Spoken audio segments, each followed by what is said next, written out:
மூளைச்சாவு அடைந்த கணவன் மனைவி செய்த செயல் எல்லாம் முடிந்துவிட்டதென்றே மல்லிகா நினைத்தாள். வாழ்க்கையில் இனிமேல் அவளுக்கு என்ன இருக்கிறது? அவள் பிறந்ததிலிருந்து பட்ட துன்பங்களையும் மன வேதனைகளையும் நினைத்து பார்க்கும்போது இதயமே வெடித்துவிடும் போலிருந்தது. பிறந்ததிலிருந்தே அவள் கஷ்டங்களுக்கு நடுவிலே வளர்ந்து வந்தாலும் ஆண்டவனாக பார்த்து அவளுக்கென ராசையாவை கணவனாக அனுப்பி வைத்தான். அவளுக்கென கிடைத்த அதிர்ஷ்டம் என்றே அவளை உணர்ந்து கொண்டாள். அவளுடைய தகுதிக்கு இப்படி ஒரு நல்ல மனிதன் கிடைப்பான் என அவளே நினைக்கவில்லை. அதற்காக அவள் கடவுளுக்கு நன்றி சொல்லாத நாளே இல்லை. அதை ராசையாவே அடிக்கடி கேலி செய்வான். ஒரு நாள் பாரு, நான் உன்னை விட்டுட்டு போக போறேன், அப்போ உங்க சாமி என்ன செய்யுதுன்னு பார்க்கலாம் என்பான். போனா போ, முருகன் எனக்குன்னு வேற வழி காட்டுவார் என பதிலுக்கு அவள் பேசிய காலமும் உண்டு. இப்போது அவன் சொன்னது போல் அவளை விட்டு விட்டு போய்விடுவான் போலிருக்கிறது. கண்ணில் நீர் பொல பொலவென அவளை அறியாமல் கொட்டியது. ஆஸ்பத்திரிக்கு ஆட்டோவில் போகும்போது ஏதேதோ தப்பாக தோன்றியது. இப்படிப்பட்ட வாழ்க்கை கிடைத்ததே என மகிழ்ச்சி அடைந்தவளுக்கு திருஷ்டி போல் அவள் கும்பிடும் முருகன் குழந்தையை மட்டும் கொடுக்கவில்லை. இருவருக்கும் அது வருத்தமாக இருந்தாலும் மற்றவர்களுக்கு தெரியாமல் உணர்ச்சி வசப்படாமல் மறைத்து கொள்வார்கள். குழந்தை இல்லை என்றால் பரவாயில்லை, ஆண்டவன் என்ன நமக்கு கொடுக்க வேண்டுமென நினைக்கிறானோ அதை கட்டாயம் கொடுப்பான், வேண்டாம் என நினைத்தால் தரமாட்டான் என சமாதானம் செய்து கொள்ளும் அளவிற்கு இருவருக்கும் அந்த முருகன் மன முதிர்ச்சியை கொடுத்திருந்தான். அந்த அளவை இருவரும் வாழ்க்கையில் அடிபட்டிருந்தார்கள். ராசையா மிகவும் நல்லவன்தான். சின்ன காய்கறி கடை ஒன்றை நடத்தி வந்தான். பணத்தையும் நகைகளையும் வாங்கி கொடுக்கவில்லை என்றாலும் அவளை ராணி மாதிரி தான் வைத்திருந்தான். கிடைக்கும் வருமானத்தை அவளிடம்தான் கொடுப்பான். நல்ல சாப்பாட்டுக்கோ துணிமணிக்கோ எந்த பிரச்சனையும் வந்ததில்லை. கடனை வாங்க மாட்டான். அவன் தன்னால் முடிந்தவரை தன்னை சுற்றி இருப்பவர்களுக்கு உதவிதான் செய்திருக்கிறான். குடிப்பது, பீடி, சிகரெட் என எந்த கெட்ட பழக்கமும் இல்லை. அவளும் அவனிடம் அது வேண்டும் இது வேண்டும் என கேட்டதில்லை. வாரம் ஒரு சினிமாவுக்கு இருவரும் போய்விடுவார்கள். அவனுக்கு சினிமா என்றால் அவ்வளவு இஷ்டம். தீபாவளி, பொங்கலுக்கு ரிலீஸ் ஆகும் புது படங்களை அன்றே பார்த்துவிட வேண்டும். அதில் மட்டும் அவனை மாற்ற முடியாது. அவளும் அதை பற்றி பேசியதில்லை. அதற்கான அவன் தனியாகவே செல்ல மாட்டான். அவளை சைக்கிளின் முன் பக்கத்தில் ஹேண்டில் பாரில் அமர வைத்து ஜாலியாக பாடிக்கொண்டே சைக்கிளில் ஓட்டுவான். சுற்றியுள்ள குடும்பங்களில் சண்டைகளும் குழப்பங்களும் வளர்ந்து கொண்டிருந்த போது அவர்கள் நிம்மதியாக வாழ்ந்து வந்தார்கள் என்று தான் சொல்ல வேண்டும். ஆனால் அது ஆண்டவனுக்கு பிடிக்கவில்லை என்று தான் சொல்ல வேண்டும். இன்று காலையில் காய்கறி வாங்க மார்க்கெட்டுக்கு சைக்கிளில் சென்றவனை ஒரு ராட்சச லாரி பீத்து கொண்டு போய்விட்டது. அவளுக்கு தெரிந்த போது அவன் அரசு மருத்துவமனையில் தீவிர சிகிச்சை பிரிவில் கிடந்தான். யாரோ வழியில் சென்ற நல்லவர்கள் அவனை சேர்த்துவிட்டு சென்றிருக்கிறார்கள். அவன் செல்போனை வைத்து போலீஸ் அவனுடைய விலாசத்தை கண்டுபிடித்து விட்டார்கள். ஆஸ்பத்திரியில் நுழைந்த பின் லக்ஷ்மியின் புருஷன்தான் அங்கிருந்த தீவிர சிகிச்சை பிரிவிற்கு அழைத்து வந்தான். வழியெங்கும் பலவிதமான நோயாளிகளை பார்த்து நடந்தபோது அவளுக்கு படபடவென இருந்தது. அவள்தான் ராசையாவின் மனைவி என தெரிந்து தீவிர சிகிச்சை பிரிவு என்பதால் அவளை மட்டும் உள்ளே விட்டார்கள். இரத்த வாடையோடும் உடல் முழுவதும் கட்டுகளோடும் மூக்கு, வாய் என எல்லா இடங்களிலிருந்தும் பல சின்ன சின்ன குழாய்கள் சுற்றி செல்ல அவன் கண்மூடி படுத்து கிடந்தான். அவளுக்கு மயக்கம் வருவது போல் கண்கள் இருண்டு வந்தது. நாக்கெல்லாம் வறண்டது. கை கால்களில் சக்தி போய் நிற்க கூட முடியவில்லை. எப்படியோ சமாளித்து கொண்டாள். அவள் மனதில் ஆண்டவன் அவன் தன்னை சோதிக்கப் போகிறான் என்றே தோன்றியது. அவளுடைய ராசையாதான் அப்படி படுத்திருக்கிறான் என்பதை அவளால் நம்ப முடியவில்லை. தள்ளாடி கொண்டே வெளியே வந்து விட்டாள். அதிர்ச்சியால் அழக்கூட தெரியாமல் ஓரத்தில் நின்றிருந்தவளை கூட்டமே வேடிக்கை பார்த்தது. அவளை கை காட்டி பலர் பேசி சென்றனர். தன் கூட துணைக்கு வந்திருந்த லக்ஷ்மியும் அவள் கணவன் ராசையாவை பார்த்துவிட்டு, கவலைப்படாத மல்லிகா, எல்லாம் சரியாயிரும் என்றார்கள். ஏதோ பேருக்கு தான் சொல்கிறார்கள் என அவர்கள் முகங்களில் தெரிந்தது.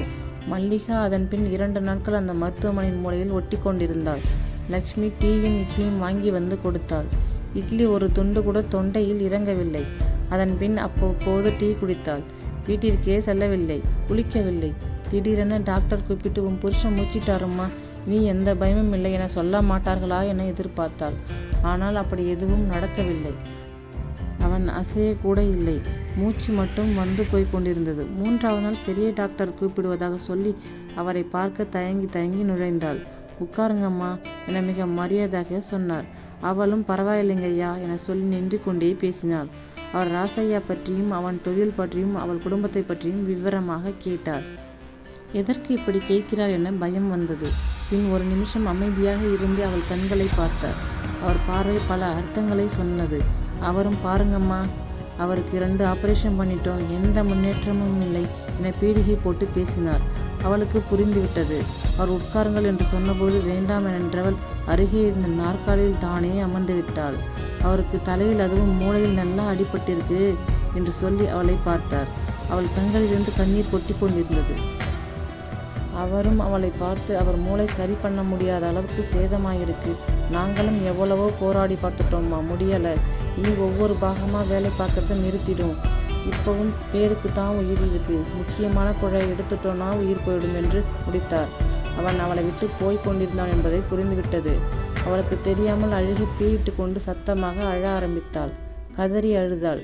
டாக்டரும் அதை புரிந்து கொண்டு அழுது முடியும் வரை காத்திருந்தார். அழுகையை நிறுத்தி கண்களை துடைத்து கொண்டு இனி நான் என்ன செய்ய வேண்டும் என்பது போல் அவரை பார்த்தாள். டாக்டரும் அவளுக்கு எல்லாம் புரிந்துவிட்டது என்பதை புரிந்து கொண்டார். மேலும் அவரை பார்த்து, பாருங்கம்மா, உங்களுக்கு உங்கள் புருஷனோட நிலைமை நல்லா புரிஞ்சிச்சுன்னு நினைக்கிறேன். அவளும் ஆமா என்பது போல் தலையை ஆட்டினாள். உங்கள் புருஷனோட நிலைமையை நாங்கள் மூளைச்சாவுன்னு சொல்லுவோம். சிறிது நிறுத்தினார். அப்படின்னா அவரோட உடம்புல இருக்கிற இதயம், குடல், கண் எல்லாம் வேலை பார்த்துட்டு தான் இருக்கு. அதுவும் சில மணி நேரம்தான், அதுக்கப்புறம் எல்லாம் நின்று போயிடும் என பேசிக்கொண்டிருந்த போது என்னதான் சொல்ல வருகிறார் என்ற மாதிரி அவள் பார்த்தாள். அவரும் அதை புரிந்து கொண்டு, இங்கே பாருங்கம்மா, சுருக்கமாக சொல்கிறேன், அவர் உயிர் வாழ முடியாதுங்கிற நிலைமையில் அவரோட மற்ற பாகங்களை வேற நோயாளிகளுக்கு பொருத்தினா அவங்க உயிர் வாழ வாய்ப்பு இருக்கு என சொல்லி முடித்தார். அவருக்கும் வேர்த்திருந்தது. முகத்தை துடைத்து கொண்டார். அவள் டாக்டரை பார்த்து, இப்போ நான் என்ன சார் செய்யணும் என கேட்டாள். உங்கள் நிலைமை எனக்கு நல்லா புரியுதும்மா, எனக்கும் கஷ்டமாக தான் இருக்குது. ஒரு இள வயசு பையன் 25 வயசு இருக்குமா, அவனுக்கு இதயம் சரியில்லாமல் இருக்காம்மா. அவனுக்கு உங்கள் கணவரோட இதயத்தை பொருத்த முடியும், அதையும் சீக்கிரமாக பண்ணியாகணும். அந்த பையன் ரெடியாக தான் இருக்கான். இந்த முடிவு உங்கள் கையில் தான் இருக்குது. நீங்கள் எவ்வளவு சீக்கிரமாக முடிவு பண்ணுறீங்களோ அவ்வளவு நல்லது. உங்கள் வீட்டில் பெரியவங்க எல்லாரையும் கேட்டு முடிவு பண்ணுங்க என சொல்லி முடித்தார். அவள் வெளியே சென்று முடிவு பண்ணிட்டு வரட்டும் என்பது போல் பார்க்க அவள் அசையாமல் அமர்ந்திருந்தாள். அவரை பார்த்து, சார், எனக்கும் அவருக்கும் சொந்தக்காரங்கன்னு யாரும் இல்லை. நீங்கள் பேசுனது எல்லாம் நல்லா புரிஞ்சிருச்சு. அவரே இல்லைன்னதுக்கு அப்புறம் நான் என்ன சொல்கிறது, நீங்களாம் என்ன பண்ணனாலும் பண்ணிக்கலாம் என தீர்மானமாக சொன்னாள். பொதுவாக இந்த மாதிரி சமயங்களில் சம்பந்தப்பட்டவர்கள் சீக்கிரமாக முடிவெடுக்க மாட்டார்கள். பல கேள்விகள் கேட்பார்கள். என் புருஷனோட இதயத்தை எடுக்கணுமா, என்ன கண்ணை நோண்ட போறீங்களா, வேணவே வேணாம், அவரை கஷ்டப்படுத்த வேணாம் என பலர் வேறு வேறு மாதிரி பேசுவார்கள். ஆனால் 5 நிமிஷத்தில் இவ்வளவு சீக்கிரமாக நிலைமையை புரிந்து கொண்டு சரி என்று சொன்னது அவருக்கு மிகவும் ஆச்சரியமாக இருந்தது. எத்தனையோ படித்தவர்களும் பணக்காரர்களிடம் கூட இது போன்ற சூழ்நிலையில் உறுப்புகளை தானம் செய்யுங்கள் என கேட்டால் உணர்ச்சி வசப்பட்டு கத்துவார்கள். நீங்கள் வேணும்னு தான் கொண்டுட்டீங்க என பலவாறு திட்டி கலாட்டா செய்யும் மனிதர்களையும் பார்த்திருக்கிறார். ஆனால் சில நிமிடங்களில் எல்லாவற்றையும் புரிந்து கொண்டு எது வேணும்னாலும் செஞ்சுக்கீங்க சார் என்ற படிக்காத ஏழை பெண்ணை பார்க்கும்போது அவரும் கூட சற்று உணர்ச்சி வசப்பட்டார். அதன் பின் அவளும் எதுவும் கேட்கவில்லை.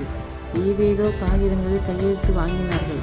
அன்று மாலையே அவளுக்கு ராசியாவின் உடலை பொட்டலமாக கொடுத்தார்கள். இறுதி சடங்குகளும் நடந்து முடிந்தன.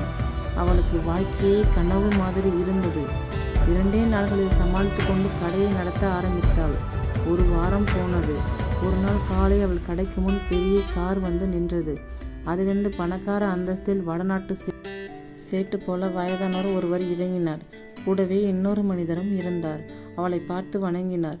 பேச வேண்டும் என்றார். அவளும் வீட்டுக்குள் அழைத்து சென்றாள். சீட் உட்கார்ந்து சுற்றி பார்த்தார். மாலை போட்டு சந்தனம் குங்குமம் வைக்கப்பட்ட ராசியாவின் போட்டோவை எழுந்து நின்று வணங்கினார். அவளுக்கு புரிந்துவிட்டது. கூட வந்த மனிதர், அம்மா, ஐயாவோட பையனுக்கு தான் உங்கள் புருஷனோட இதயத்தை பொருத்தியிருக்காங்க. அந்த பையனுக்கு ஆப்ரேஷன் நல்லபடியாக முடிஞ்சிருச்சுமா. பொதுவாக இந்த மாதிரி தானம் கொடுக்குறப்ப யாருக்கு கொடுக்குறாங்கன்னு சொல்ல மாட்டாங்க. ஐயா தான் எப்படியோ உங்கள் விலாசத்தை தெரிஞ்சுக்கிட்டாரு என நிறுத்தினார். அவளும் சரி, அதனால் என்ன என்பது போல் கேட்டாள். அவரும் உங்களை பற்றி தெரிஞ்சுக்கிட்டதும் எப்படியாவது உங்களுக்கு ஏதாவது செய்யணும்னு முடிவு செஞ்சிட்டாரு. அந்த பணக்காரரும் ஆமாம் என்பது போல் தலையாட்டினார். அவர் இல்லாமல் இனி எவ்வளவு கஷ்டப்பட போறீங்கன்னு யோசிச்சு என சொல்லி பையிலிருந்து ஒரு பணக்கட்டை எடுத்து அவளிடம் நீட்டினார். இந்த பணம் மட்டுமில்லை, உங்களுக்கு எப்போ எது வேணும்னாலும் ஐயா கிட்ட வரலாம். ஐயா அதை பண்ண தயாராக இருக்காரு. தயவு செஞ்சு இது அவர் உதவின்னு நினைக்கல, கடமைன்னு தான் நினைக்கிறாரு. உங்களை உயிர் கொடுத்த தெய்வம்னு நினைக்கிறாரு. அதனால் என்னை பேச கை கொண்டு எடுத்த மல்லிகா, ஐயா, உங்களை என்னால் புரிஞ்சிக்க முடியுது. நான் பணம் வாங்கினா உங்களுக்கு திருப்தியாக இருக்கும், ஆனால் நான் நிம்மதியாக தூங்க முடியாது. எனக்கு பிள்ளை குட்டிங்கன்னு யாரும் இல்லை. அவர் வச்சு கொடுத்த கடையை வச்சு என் பழப்பை நான் பார்த்துக்குவேன். தனிக்கட்டைக்கு எவ்வளவையா இவ்வளவு பணம்? என் புருஷன் செத்தது விதி. யாரோ புண்ணியாத்தமாக அவர் ஹாஸ்பிட்டலில் செத்ததுனால அவரோட கொஞ்ச நாளைக்காவது டாக்டர் காப்பாற்ற முடிஞ்சுது. இப்போ உங்கள் பையன் நல்லா இருக்கான்னு கேட்கவே ரொம்ப சந்தோஷம். அவருக்கு பிள்ளைங்கன்னா ரொம்ப உசுறு. ஆனால் ஏன் அந்த ஆண்டவன் இந்த பாக்கியத்தை அவங்களுக்கு கொடுக்கலன்னு தெரியலை. உங்கள் பிள்ளைக்கு அவரால் உசுறு கொடுக்க முடிஞ்சிருக்கிறது சந்தோஷமாக இருக்குது. சேட்டும் உணர்ச்சி வசப்பட்ட நிலையில் அவள் பேசுவதையே பார்த்து கொண்டிருந்தார். அவளும் உங்கள் நல்ல மனசுக்கு நீங்களும் உங்கள் குடும்பமும் நல்லா இருப்பீங்க. அப்படி பணம் செலவழிக்கணும்னு நினச்சா இந்த பணத்தை ஏதாவது அனாதைகளுக்கு செலவு பண்ணிடுங்க. தயவு செஞ்சு இனியும் பணத்தை வாங்கி உதவி பண்ணுறேன்னு சொல்லாதீங்க என சொல்லி அவரை பார்த்து கையெடுத்து கும்பிட்டாள். அந்த பெரியவரும் கண் கலங்கியபடி அவளை வணங்கி ராசையாவின் படத்தையும் வணங்கி சென்றார். அவளும் கண் கலங்க அந்த போட்டோவை பார்த்து கொண்டிருந்தாள். அவன் திருப்தியுடன் சிரிப்பது போல் இருந்தது.